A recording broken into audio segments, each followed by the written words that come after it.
नमस्कार साथियों, I study online के इस प्लेटफॉर्म पर मैं नील सैनी आप सभी का एक बार फिर स्वागत करता हूं। तो हमारी चर्चा चल रही थी अपने कैलकुलस के पार्ट के ऊपर, और कैलकुलस के भी दो पार्ट अपने होते हैं, एक तो डिफरेंशियल कैलकुलस और एक इंटीग्रल कैलकुलस। डिफरेंशियल कैलकुलस का पार्ट अपन कंप्लीट कर चुके थे, ठीक है। कुछ चीज़ें थी जो मैंने आपको बताया था कि मीन वैल्यू थ्योरम, माध्यमान प्रमेय का जो चैप्टर है वो आपको खुद को करने के लिए मैंने बोला था कि उसके अंदर 10-12 स्टेटमेंट या एक्सपेंसेस बनते हैं जो आप उनके रिजल्ट डायरेक्ट ध्यान में रखना, जैसे एग्जाम में मिले टिक मार्क कर देना, ठीक है। बाकी उसके कंप्लीट चैप्टर्स जो हैं वो अपन पढ़ चुके हैं। हमने जो चैप्टर्स पढ़े हैं उनके जो जितने भी क्वेश्चंस बनते हैं वो सारे क्वेश्चंस भी करना, ठीक है। ऐसे नहीं कि जो मैंने करवा दिए उन पे बैठे रह गए, ठीक है। उसके अलावा और भी जितने क्वेश्चन बनते हैं वो सारे उठा लेना, ठीक है। आगे बढ़ते हैं हम। आज की क्लास में अपन अपना नेक्स्ट पार्ट स्टार्ट करेंगे जिसका नाम है इंटीग्रल कैलकुलस, यानी कि समाकलन गणित। इसका चैप्टर नंबर पहला आता है गामा एंड बीटा फंक्शन, अर्थात गामा और बीटा फलन। ये इसका पहला चैप्टर आता है। क्या होता है गामा फलन? सबसे पहले बात करेंगे अपन अपने गामा फंक्शन की। गामा फंक्शन की तो गामा फंक्शन होता क्या है, किस प्रकार का ये दिखता है, ठीक है, इसकी बात करते हैं। तो ध्यान रखना, अगर कोई भी फंक्शन आपका 0 से इन्फिनिटी x की पावर n-1 e की पावर -x dx, इस प्रकार का आपका जो इंटीग्रल है, इस प्रकार का आपका जो समाकलन है वो क्या कहलाता है? आपका गामा फंक्शन कहलाता है, और इसको बराबर गामा n से लिखा जाता है। इस प्रकार से इस समाकलन का जो रिजल्ट होता है वो क्या होता है? गामा n होता है। क्लियर सभी स्टूडेंट को? ये चीज़ आपको ध्यान में रखनी है। आई बात समझ में? तो ये आपका गामा फंक्शन होता है, गामा फलन होता है। ध्यान रखना, इसको आयलर का सेकंड इंटीग्रल भी बोलते हैं। आयलर्स सेकंड इंटीग्रल, यानी कि आयलर का द्वितीय समाकलन, इस नाम से भी इसको जाना जाता है। क्लियर सभी स्टूडेंट को?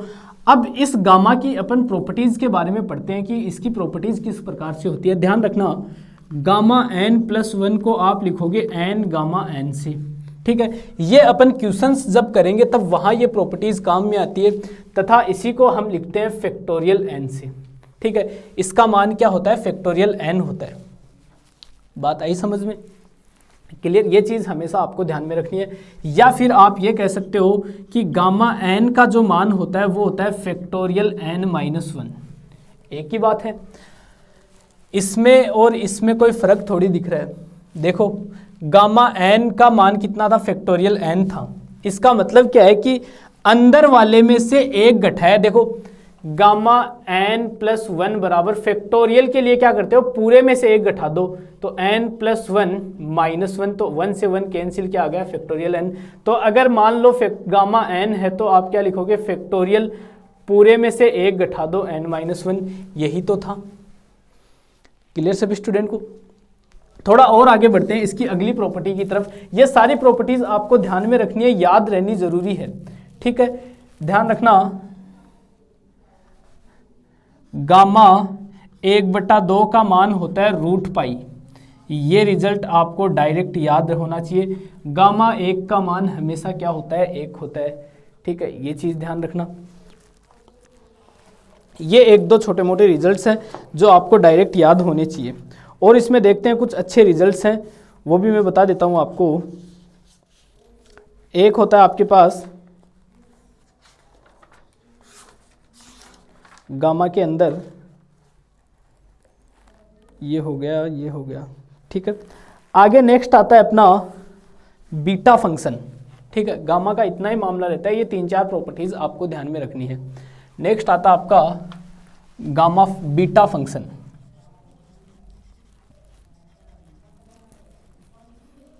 यानी कि बीटा फलन। इसके बारे में देखते हैं, इसका जो दिखने का तरीका है, रूप है, वो किस प्रकार का होता है वो देखना।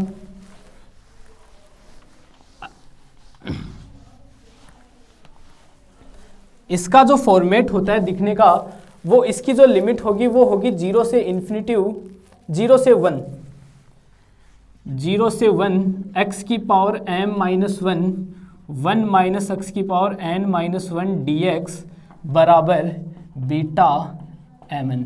इस प्रकार से ये लिखा जाता है। बीटा mn का जो मान होता है वो ये होता है 0 से 1 x की power n minus 1 minus X की power n minus 1 dx beta mn। ठीक है, इसका जो मान होता है वो होता है गामा m गामा n बटे गामा m प्लस n। ठीक है, इस रिजल्ट को सॉल्व करके आप इसका मान निकाल सकते हो। कहानी समझ में आई? आगे बढ़ते हैं थोड़ा सा और। तो ध्यान रखना, इसको हम बोलते हैं आयलर्स फर्स्ट इंटीग्रल। ठीक है, अर्थात आयलर का प्रथम समाकलन, इसको हम बोलते हैं आयलर का प्रथम समाकलन, आयलर्स फर्स्ट इंटीग्रल। ठीक है, इस चीज को अपन बोलते हैं। थोड़ा सा और आगे बढ़े तो ध्यान रखना, बीटा mn को आप हमेशा बीटा nm भी लिख सकते हो। ठीक है, और इसको आप इस प्रकार भी लिख सकते हो, बीटा mn बराबर, इसको आप beta m plus 1 n plus beta b है, ये बीटा नहीं है b है, m और n प्लस 1, ये इस प्रकार से भी लिखा जा सकता है। क्लियर? इसी फॉर्मूले को आप ट्रिग्नोमेट्री फंक्शन में किस प्रकार से लिखोगे? ट्रिग्नोमेट्री रूप में। ठीक है, ट्रिग्नोमेट्री फंक्शन के रूप में ये किस प्रकार से लिखा जाता है? तो देखना, त्रिकोणमितीय फलन में आप इसके अंदर क्या करोगे, x बराबर, आप इसके अंदर x बराबर साइन स्क्वायर थीटा पुट कर दो। x बराबर आप साइन स्क्वायर थीटा पुट करोगे तो dx बराबर होगा आपके पास 2 sine theta cos theta D theta. Clear? और लिमिट क्या होगी, x की जगह आप 0 पुट करोगे तो 0, x की जगह आप 1 पुट करोगे तो 1 बराबर sine square theta, sine theta बराबर 1 तो थीटा बराबर π/2। ठीक है, तो जब आप x बराबर 0 पुट करोगे तो आपको थीटा का मान 0 मिलेगा। जब आप x का मान 1 करोगे तो आपको थीटा का जो मान है वो मिलेगा π/2। सारी वैल्यूज आप इसके अंदर पुट करते हो तो देखना 0 से π/2। ठीक है, हमने क्या किया, x की जगह साइन स्क्वायर थीटा लिखा तो साइन 2 थीटा m माइनस 1 फिर into 1 minus sine square theta और n माइनस 1 dx की जगह क्या आ गया, 2 sine theta cos theta. Clear सभी स्टूडेंट को?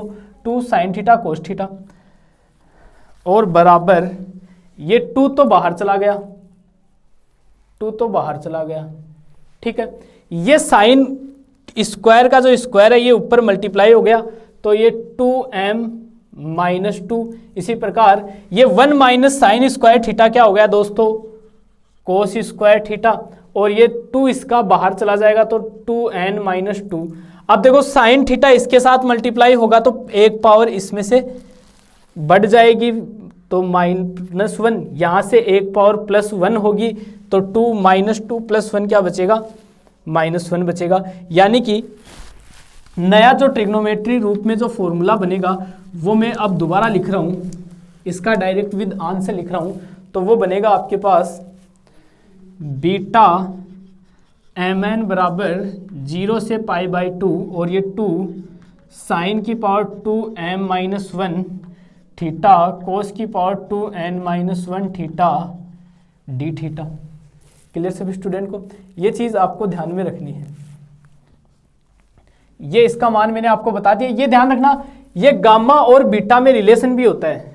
बीटा mn बराबर गामा m गामा n बटे गामा m प्लस n, ये इसके अंदर एक रिलेशन भी होता है बीटा और गामा के अंदर। ठीक है, यही आपको अगर इन्फिनिटिव के रूप में मिल जाए तो उस केस में देखना ये ट्रिग्नोमेट्री हो गया। अब अनंत के रूप में देखते हैं इसको।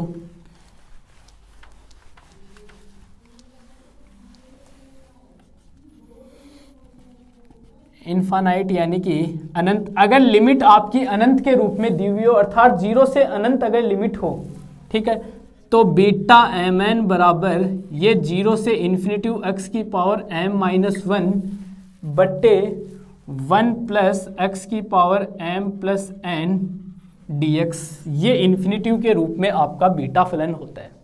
ठीक है, ये इन्फिनेटिव के रूप में आपका क्या आता है, बीटा फलन आता है। क्लियर सभी को? क्लियर वाली कुछ नहीं है, बस सीधा सा है कि इन चीज़ों को ध्यान में रख लेना। ठीक है, क्वेश्चन इन पे 2-3 आपको पूछ सकता है, चांसेस पूरे बनते हैं। थोड़ा और आगे बढ़ते हैं तो देखना,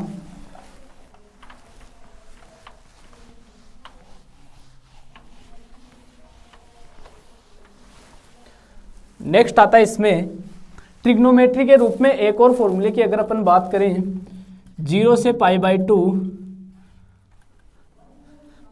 साइन की पावर p थीटा कोस की power q theta d theta बराबर ये होता है gamma p plus 1/2 gamma q plus 1/2 बटे 2 gamma p plus q plus 1/2। ठीक है, ये फॉर्मूला आपको डायरेक्ट याद में रखना है। ठीक है, इसी प्रकार gamma n, gamma 1 minus n बराबर होता है आपका पाई अपॉन साइन n पाई। ठीक है, ये रिजल्ट डायरेक्ट याद रखना, ये वाला डायरेक्ट याद रखना। ठीक है, gamma n, gamma 1 minus n क्या होता है, पाई अपॉन। ठीक है, इसी प्रकार दोनों को n से मल्टीप्लाई कर दो, n gamma n 1 minus n बराबर ये n पाई बटे साइन n पाई। क्या कर दिया, इसको n से मल्टीप्लाई कर दिया। क्लियर सभी स्टूडेंट को? या फिर आप इसको इस प्रकार से लिख सकते हो, 1 प्लस n 1 माइनस n बराबर n पाई बटे साइन n पाई। इसकी जगह में ये भी तो लिख सकता हूँ, कैसे, क्योंकि सर गामा n प्लस 1 का मान होता है n गामा n, जस्ट पहले बताया था। तो n प्लस 1 को आपसे 1 प्लस n भी लिख दो, कोई फर्क थोड़ी ना है। तो ये चीज़ ध्यान में रखना, मैंने इसको क्या किया, n से मल्टीप्लाई कर दिया तो ये कर दिया। ये तीनों रिजल्ट, ये एक रिजल्ट ध्यान रख लेना। ठीक है, तो ये दोनों अपने आप हो जाएंगे। क्लियर सभी को? थोड़ा और आगे बढ़ते हैं। नेक्स्ट आता है डुप्लीकेशन फॉर्मूला, इसी के। तो देखना, उसको भी उनको भी लिखते हैं।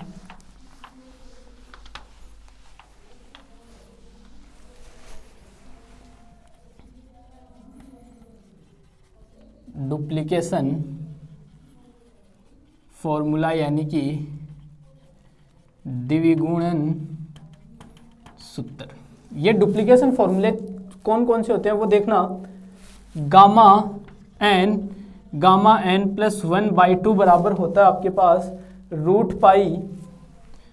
रूट पाई अपॉन 2 की power n minus 1 gamma 2n। Clear सभी स्टूडेंट को? ये 2 की पावर 2n माइनस 1 होता है। इसको एक बार चेक करते हैं।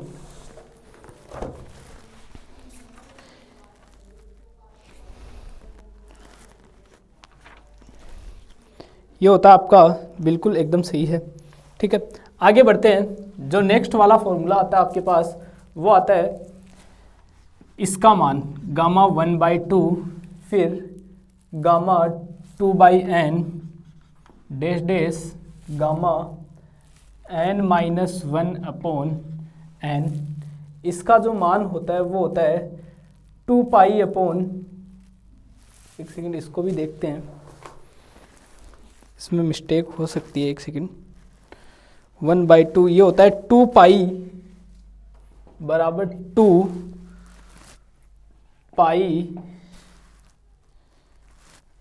n माइनस 1/2 बटे अंडर रूट n। एक ये फॉर्मूला होता है। नेक्स्ट इसमें ट्रिग्नोमेट्री का होता है आपके पास 0 से a x की पावर m माइनस 1 e की पावर माइनस ax कोस bx dx बराबर, इसका जो आंसर होता है वो होता है gamma m upon A square plus B square, A square plus B square M by two cos M theta.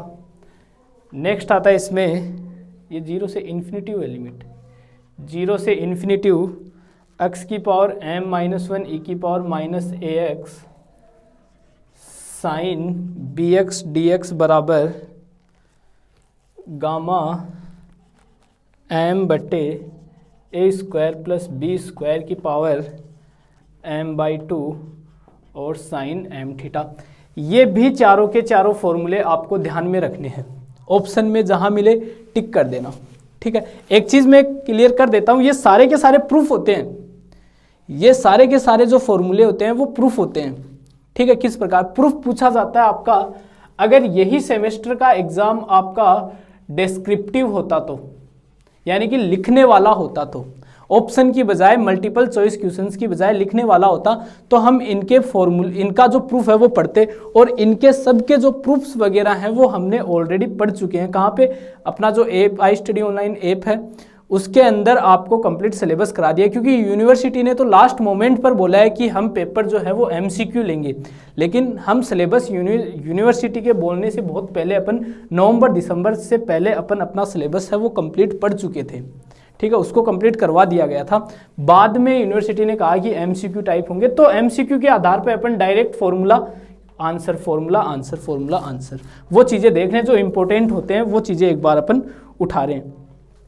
अब ध्यान रखना, इन्हीं क्वेश्चंस को थोड़ा मॉडिफाई करते हैं।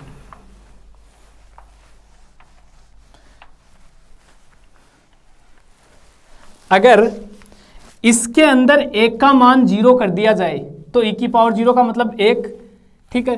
तो ध्यान रखना, जीरो से इन्फिनिटी x की पावर m माइनस वन, एक का मान क्या कर रहे हैं अपन, जीरो कर रहे हैं, तो x की पावर m माइनस वन और साइन bx dx बराबर, ठीक है।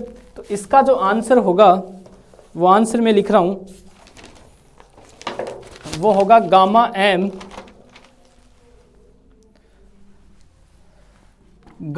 m बटे b की पावर m और साइन और cos m pi by two, और cos m pi by to.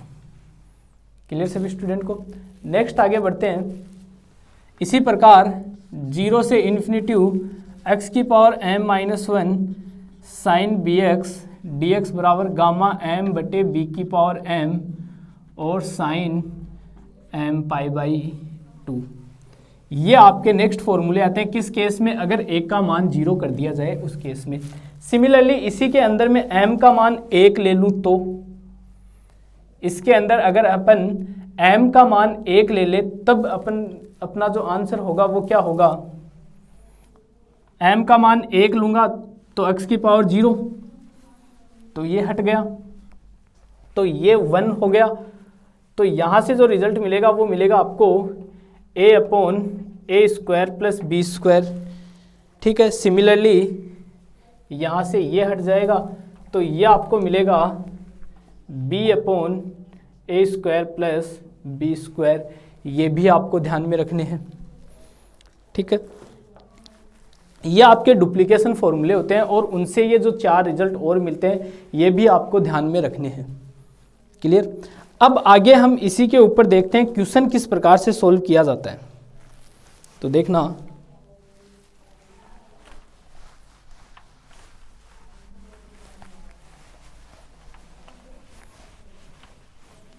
Basically एक चीज बता देता हूं आपको, इस गामा बीटा में से कोई क्वेश्चन पूछेगा तो अब तक जितनी चीजें पढ़ी हैं अपने, उन्हीं में से कोई एक चीज पूछ सकता है ये, ठीक है। अब क्वेश्चन देखना, क्वेश्चन दिया हुआ है पहला जीरो से पाई बाई टू।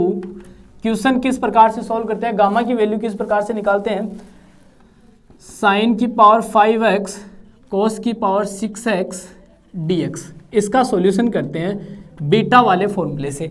अब हमने पढ़ा था जीरो से पाई बाई टू साइन की पावर p थीटा कोस की पावर q थीटा बराबर gamma P plus 1/2 gamma Q plus 1/2 बटे 2 gamma P plus Q plus 1/2, यही पढ़ा था। क्लियर सभी स्टूडेंट को? एक सेकेंड, यहाँ भी 2 होता है, P प्लस Q प्लस 2/2, ठीक है, ये होता है फॉर्मूला, ठीक है। तो देखना, इसका सॉल्यूशन करते हैं। P का मान 5 है, Q का मान 6 है, उस फॉर्मूले में डायरेक्ट वैल्यू रख दो, तो गामा 5 प्लस 1/2 गामा 6 प्लस 1/2 बटे 2 गामा 5 प्लस 6 प्लस 2/2, ठीक है। ये गामा 6/2 यानी कि गामा 3, और गामा 3 का मतलब गामा n क्या होता है आपके पास, फैक्टोरियल n-1, मतलब इसमें से एक घटा दो, इसमें से एक घटा दो, तो फैक्टोरियल 3-1, और फैक्टोरियल 3-1 का मतलब क्या हो जाएगा, फैक्टोरियल 2, ठीक है, इंटू गामा ये हो जाएगा 7/2 बटे ये 2, और ये 2 फैक्टोरियल 2 का मान 2, ये 2 से 2 क्या हो जाएगा, कैंसिल, फिर बटे ये 6, 5, 11 और ये 13/2। अब मेन मुद्दा सर ये था कि अपन सीधी सीधी होती है उन इक्वेशन को तो हम सोल्व कर लेते हैं, लेकिन इसको कैसे सोल्व किया जाए। तो इसको देखो आप क्या लिख सकते हो, इसको मैं लिख सकता हूं 5/2 प्लस 1 बटे, इसको लिख सकता हूं मैं 11/2 प्लस 1, इसको लिख सकता हूं। एलसीएम लोगे तो वापस यही मिलेगा, इसका एलसीएम लोगे तो वापस यही मिलेगा, ठीक है। ये देखो गामा n प्लस 1 क्या होता है, n गामा n होता है, ठीक है। तो इसके अंदर ये फॉर्मूला लग रहा है, n का मान अगर मैं 5/2 लिखूं तो इसमें रखोगे तो 5/2 प्लस 1 बराबर कितना हो जाएगा, 5/2 गामा 5/2, ठीक है। तो भाई साहब इसमें n गामा n का फॉर्मूला लगाओगे तो 5/2 गामा 5/2, सिमिलरली ये भी n गामा n हो जाएगा, मतलब 11/2 गामा 11/2। अभी भी गामा बच रहा है तो और आगे बढ़ो, 5/2 गुणा, अब इसको मैं लिख सकता हूं 3/2 प्लस 1 बटे ये 11/2 इंटू, इसको मैं लिख सकता हूं 9/2 प्लस 1, ऊपर वाला तो वापस बन जाएगा 3/2 गामा 3/2, इसी प्रकार नीचे वाला बन जाएगा 9/2 गामा 9/2। क्लियर कहानी? इस 3/2 को मैं वापस लिख सकता हूं 1/2 प्लस 1, ठीक है, और इसको क्या लिख सकते हो आप, इंटू 1/2 गामा 1/2, गामा 1/2 का मान कितना होता है, √π, तो ऊपर वाला गामा तो सोल्व हो चुका, ठीक है, ऊपर वाला गामा तो अपने पास सोल्व हो गया, ठीक है। अब बारी आती है नीचे वाले गामा की, तो इसको भी करते जाओ। इसको लिख सकते हो आप अब ये गुणा 7/2 गुणा 5/2 गुणा 3/2 गुणा 1/2 और गुणा √π, √π से √π क्या हो गया, कैंसिल हो गया। ये किस प्रकार से ओपन किया है समझ में आ गया होगा। 9/2 को हमने क्या लिखा, 7/2 प्लस 1, फिर 7/2 प्लस 1 को क्या लिखा, 7/2 गामा 7/2, ठीक है। फिर गामा 7/2 को हम लिख सकते हैं गामा 5/2 प्लस 1, और गामा 5/2 प्लस 1 को लिख सकते हैं अपन 5/2 गुणा गामा 5/2। इस प्रकार से इसको हमने सोल्व कर लिया, ये आ गया। इसी प्रकार देखो ये 5/2 से 5/2, 3/2 से 3/2, 1/2 से 1/2 कैंसिल, ठीक है। ये चौथे पद ऊपर चला जाएगा, 2 गुणा 2 गुणा 4 गुणा 2 कितना हो गया, 8, ये ऊपर आ जाएगा। अब इनको गुणा कर लो 99 इंटू 35, इनको मल्टीप्लाई कर लो, इनको मल्टीप्लाई करने पे जो फाइनल रिजल्ट मिलेगा वो मैं डायरेक्ट लिख देता हूँ, वो आपको मिलेगा 693, 8/693, ये क्या होगा, इसका आंसर होगा।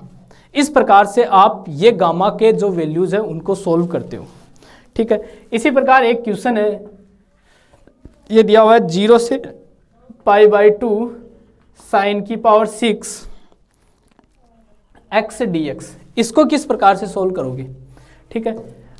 ये भी सेम, इसमें आप ये भी तो लिख सकते हो, इस क्वेश्चन को इस प्रकार भी लिख सकते हो, 0 से π/2 sin की पावर 6x और cos की पावर 0x dx, किसी की भी पावर 0 उसका मान 1 होता है।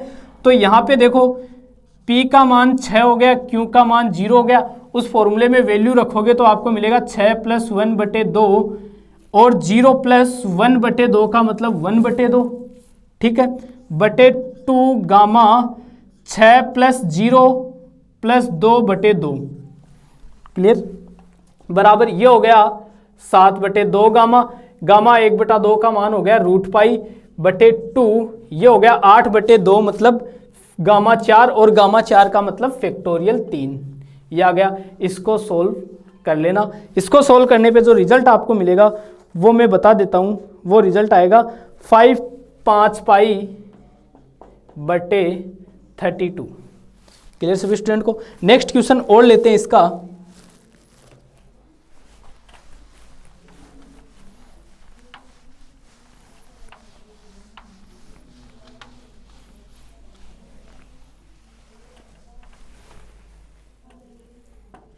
अगला क्वेश्चन है 0 से π/6 cos की पावर 4 3 थीटा साइन की पावर 2 6 थीटा डी थीटा।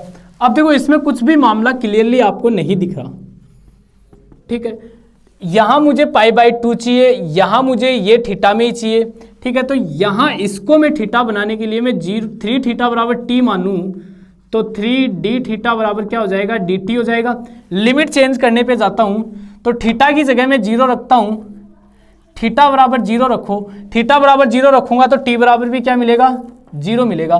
फिर थीटा बराबर π/6 रखो, ठीक है, 3 × π/6, ठीक है, तो मिलेगा π/2, ठीक है। जब थीटा बराबर π/6 रखते हो तो t बराबर मिलता है सर π/2, ठीक है, ये लिमिट हो गई। अब सारी चीजें यहां पुट कर दो, 0 से π/2 और cos की power 4t sine square 6t का मतलब क्या हो गया यहाँ पर 6 थीटा को आप लिख सकते हो 3 थीटा इंटू 2, 3 थीटा की जगह t तो साइन स्क्वायर 2t और d थीटा की जगह क्या आ जाएगा, डी थीटा की जगह dt/3, ठीक है, तो 1/3 इधर आ गया और ये dt आ गया। अब सिंस इसको आप स्क्वायर भी लिख सकते हो, ठीक है, और साइन 2t का मतलब क्या होता है 2 sine t cos t, clear, तो इसकी जगह आप लिख सकते हो 1/3 0 से π/2 cos की पावर 4t और 2 साइन t cos t का होल स्क्वायर dt। ये स्क्वायर करोगे तो ये 4, ये साइन स्क्वायर, ये कोस स्क्वायर, ये आ गया, ठीक है, 4 पीछे चला जाएगा तो 4/3 0 से π/2 साइन स्क्वायर t और कोस की पावर 6t dt। ये आपका वापस इस फॉर्म में आ गया, ठीक है। इसको सॉल्व करना, इसका जो फाइनल आंसर आपको मिलेगा वो आंसर आपको मिलेगा 5π/192, ठीक है, ये आपको इसका फाइनल आंसर मिलेगा। अब यहां से एक दो चीजें और करते हैं। आपको क्वेश्चन दे दे कि गामा -1/2 का मान निकालो, बताओ क्या होगा। गामा -1/2, बेसिकली ये जो वैल्यूज है माइनस वाली या 3/2, ठीक है, ये दो वैल्यूज आपको पूछ ले, ठीक है। बेसिकली ये जो वैल्यूज है वो डिफाइन नहीं होती गामा के अंदर, गामा के अंदर नेगेटिव वैल्यू निकालना पॉसिबल नहीं होता, लेकिन हम एक तरीके से निकाल सकते हैं। ये पूछे गामा -1/2 का मान क्या होगा आपके पास, तो हम जानते हैं सर गामा n और गामा 1 - n, ठीक है, ये चीज अपन जानते हैं। और ये किसके बराबर होता है, ये होता है π/sin nπ, ठीक है। n बराबर -1/2 रखो, n बराबर -1/2 रखो, तो यहां रखो, तो -1/2 1 माइनस माइनस प्लस 1/2 बराबर π/sin n की जगह -1/2 तो -π/2, ठीक है। तो -π/2 का मतलब कितना हो जाएगा, -1 हो जाएगा, तो ये तो क्या आ गया माइनस का पाई। अब ये माइनस का 1/2 ये हो जाएगा 3/2 बराबर माइनस का पाई। इसको सोल्व करोगे तो -1/2 इसको लिख सकते हो आप 1/2 गामा 1/2 और 1/2 का मान कितना हो जाएगा √पाई बराबर माइनस का पाई। √पाई से √पाई कैंसिल हो जाएगा तो इधर √पाई बचेगा, 2 उधर चला जाएगा तो माइनस गामा 1/2 बराबर मिलेगा माइनस का 2√पाई। ये क्या होगा, ये गामा -1/2 का मान होगा। ठीक है, ये गामा -1/2 का मान कितना होगा -2√पाई। इस प्रकार आप माइनस की किसी भी वैल्यू का मान निकाल सकते हो। जैसे फॉर एग्जांपल इसका निकालना चाहूं तो 1 - n गामा 1 - n क्या होगा पाई अपॉन साइन n पाई होगा। यहाँ n की जगह 3/2 रख दो माइनस का। ठीक है, n बराबर क्या रखना है माइनस का 3/2 तो गामा माइनस का 3/2 तो ये 1 + 3/2 हो जाएगा बराबर पाई अपॉन साइन माइनस का 3π/2। ठीक है, इसको आगे कंप्लीट सोल्व कर लेना।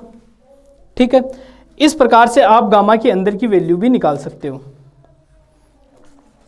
ठीक है, अब इसके अंदर कुछ क्वेश्चंस कुछ फैक्ट्स जितने भी बचते हैं गामा बीटा फलन के अंदर फंक्शन के अंदर उन सभी को सोल्व करना। ठीक है, उन सभी को आपको सोल्व करने हैं। आगे की क्लास में अपन बात करेंगे अपने डबल इंटीग्रेशन के बारे में, डबल इंटीग्रेशन ट्रिपल इंटीग्रेशन, उसके बाद में इसको फिनिश करेंगे। ठीक है, तो मिलते हैं अपनी अगली क्लास में, तब तक के लिए आपका दिन शुभ रहे, धन्यवाद।